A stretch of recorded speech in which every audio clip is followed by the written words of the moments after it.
Hello guys, welcome back with another video on the chapter balance of payment.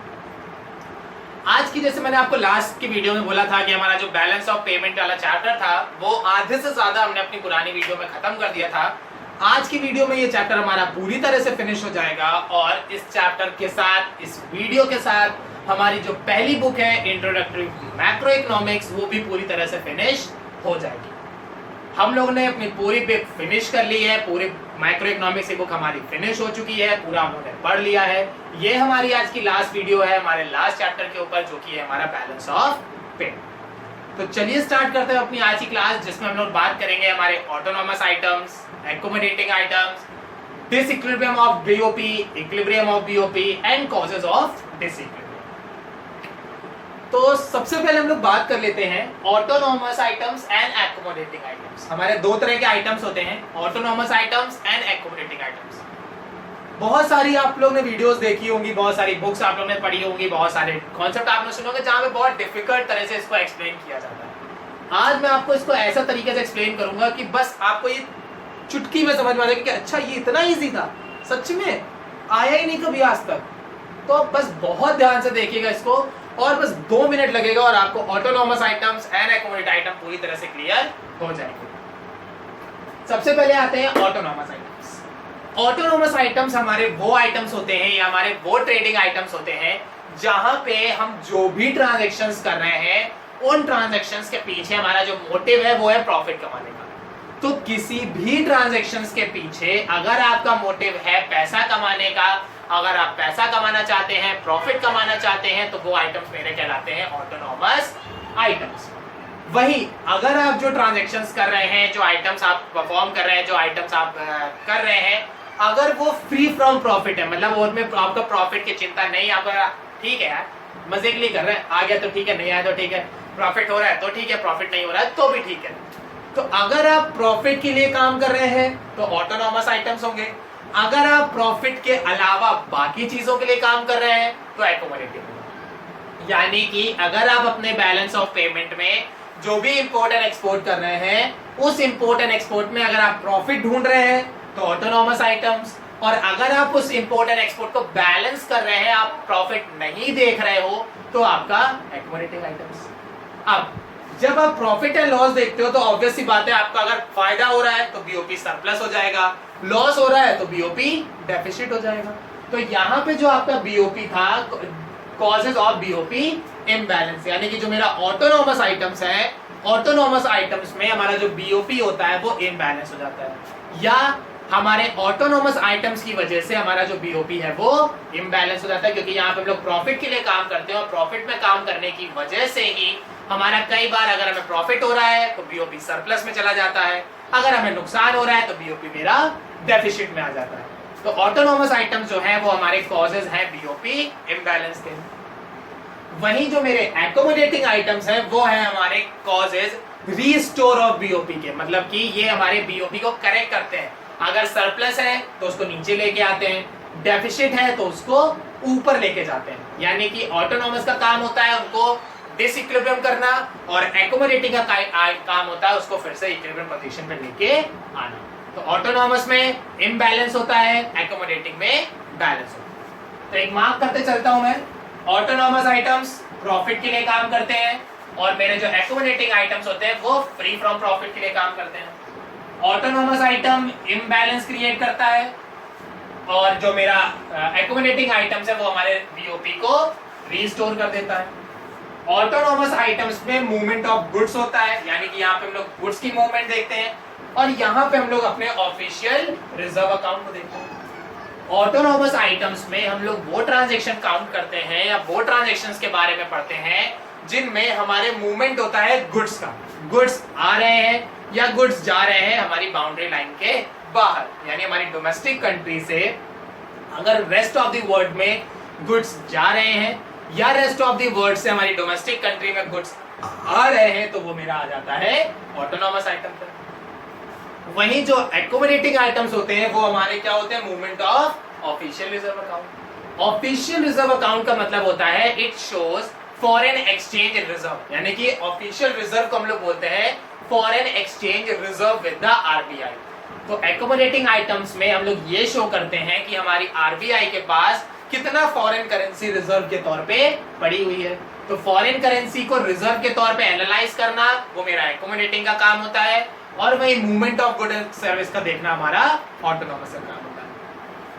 Autonomous के जो item होते हैं वो बीओपी से हमेशा ऊपर होते हैं, क्योंकि इसमें प्रॉफिट एंड लॉस की बात होती है तो वहां पे पेमेंट इग्नोर कर दी जाती है। हमें सिर्फ और सिर्फ मतलब होता है हमारे प्रॉफिट से। तो ऑटोनॉमस आइटम बीओपी लाइन के ऊपर काम करते हैं, अबव द लाइन यानी कि जो हमारा इक्विलिब्रियम पॉइंट है उससे ऊपर काम करते हैं। वही जो मेरे एकोमोडेटिंग आइटम्स हैं वो बीओपी लाइन के नीचे काम करते हैं, क्योंकि वो फ्री फ्रॉम प्रॉफिट होते हैं। तो सिंपल सी चीज है, ऑटोनॉमस प्रॉफिट के लिए काम करती है, एकोमोडेटिंग प्रॉफिट के लिए काम नहीं करती है। ऑटोनॉमस में इम्बैलेंस होता है, एकोमोडेटिंग में इम्बैलेंस रीस्टोर होता है। ऑटोनॉमस हमारा मूवमेंट ऑफ गुड्स देखता है, एकोमोडेटिंग हमारा फॉरेन एक्सचेंज रिजर्व या फिर ऑफिशियल रिजर्व को देखता है। ऑटोनॉमस हमारे बीओपी लाइन के ऊपर काम करता है, वहीं एकोमोडेटिंग हमारे बीओपी लाइन के नीचे काम करता है। अब ये जो हमारा बीओपी है ये दो स्टेजेस में होता है, या तो इक्विलिब्रियम स्टेज पे होगा या डिसइक्विलिब्रियम स्टेज पे होगा। तो अगर हमारा बीओपी इक्विलिब्रियम स्टेज पे है तो कैसे पता चलेगा कि वो इक्विलिब्रियम पे है? तो अगर हमें एनालाइज करना हो, हमें चेक करना हो कि जो हमारा बीओपी है वो इक्विलिब्रियम स्टेज पे है या नहीं, तो कैसे पता करेंगे? BOP equilibrium is struck when current account plus capital account plus error is equal to 0। Error का मतलब हो गया कुछ गलतियां अगर हो गई, कुछ ऑमिशंस, अगर कुछ भूल गए थे, कुछ छूट गया था, वो अगर नोट करो तो वो चीजें। तो अगर आपके करंट अकाउंट, कैपिटल अकाउंट और गलतियां जो आपने करी हैं उन सबको जोड़ने पे अगर आंसर आपका 0 आ रहा है तो आप है BOP इक्विलिब्रियम पे, यानी कि current account plus capital account plus error and omission account is equal to 0, then we have struck to the point of the BOP equilibrium। कि अगर हमारे तीनों का जो एडिशन है वो 0 आता है तो हम BOP equilibrium पे हैं, और अगर हमारे इन तीनों का जो आंसर है वो 0 नहीं आता है तो हम BOP डिसइक्विलिब्रियम पे हैं। अगर इन तीनों का आंसर इक्वल आता है तो BOP इक्विलिब्रियम कहलाएगा, अगर इन तीनों का आंसर इक्वल नहीं आता है तो वो BOP डिसइक्विलिब्रियम कहलाएगा। अगर आंसर 0 आ रहा है तो BOP इक्विलिब्रियम, अगर आंसर 0 नहीं आ रहा है तो BOP डिसइक्विलिब्रियम। अब डिसइक्विलिब्रियम में भी दो चीजें होती हैं, या तो सरप्लस होगा या डेफिसिट होगा। तो अगर मेरा BOP सरप्लस है, फायदा हो रहा है, तो आंसर पॉजिटिव आएगा, यानी कि current account plus capital account plus error is equal to the positive value, यानी आंसर आपका पॉजिटिव में आएगा। वही अगर आपका BOP डेफिसिट है तो current account plus capital account plus error is negative. तो अगर आपका BOP सरप्लस है तो आंसर पॉजिटिव होगा, अगर आपका BOP डेफिसिट है तो आंसर आपका नेगेटिव होगा। अगर BOP इक्विलिब्रियम पॉइंट पे है तो इक्वल टू 0 होगा, अगर BOP इक्वल नहीं है, डिसइक्विलिब्रियम पॉइंट पे है, तो वो मेरा नॉट इक्वल टू 0 हो जाएगा। अब अगर सरप्लस है तो भाई कोई दिक्कत नहीं, क्योंकि फायदे में चल रहे हो। जब हम लोग फायदे में चलते हैं तो इतना सोचते नहीं, ठीक है यार फायदे में ना, बस ठीक, ज्यादा सोचो नहीं, चलने दो फायदा। तो अगर आप BOP सरप्लस पे हो तो आपको फर्दर कुछ स्टडी ऐसा करने की जरूरत नहीं है। बट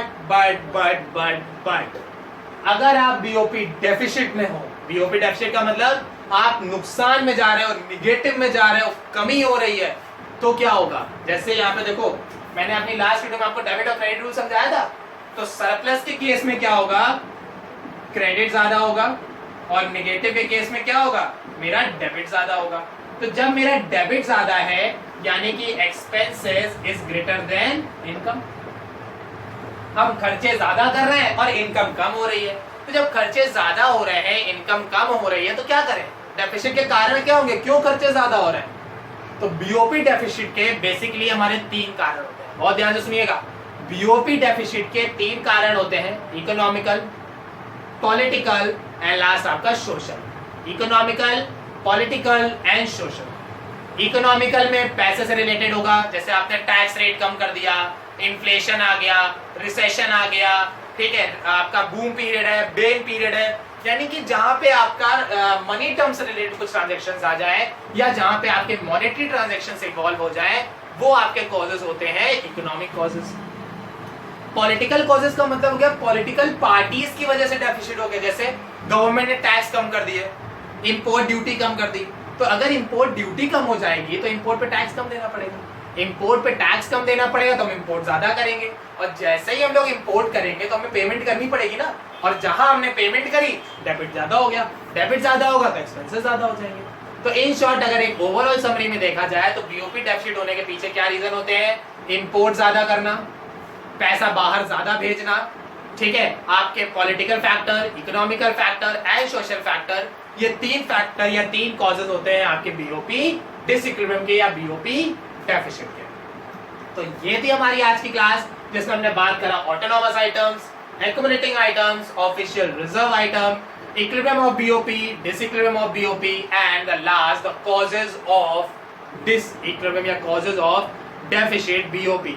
डेफिसिट बीओपी में 3 पॉइंट्स है, economical, social and political. Economical में मॉनेटरी टर्म्स, पॉलिटिकल में गवर्नमेंट पार्टीज एंड सोशल में हमारी सोसाइटी, यानी कि सोसाइटी का टेस्ट एंड प्रेफरेंस चेंज हो गया, सोसाइटी का मैटर चेंज हो गया, फैशन चेंज हो गया, ट्रेंड चेंज हो गया, इस तरह से अगर कुछ हो गया तो मेरे सोशल फैक्टर में। आई होप समझ में आ गया होगा। अगर कोई डाउट है, कोई क्वेरी है तो आप कमेंट सेक्शन में मुझसे पूछ सकते हैं।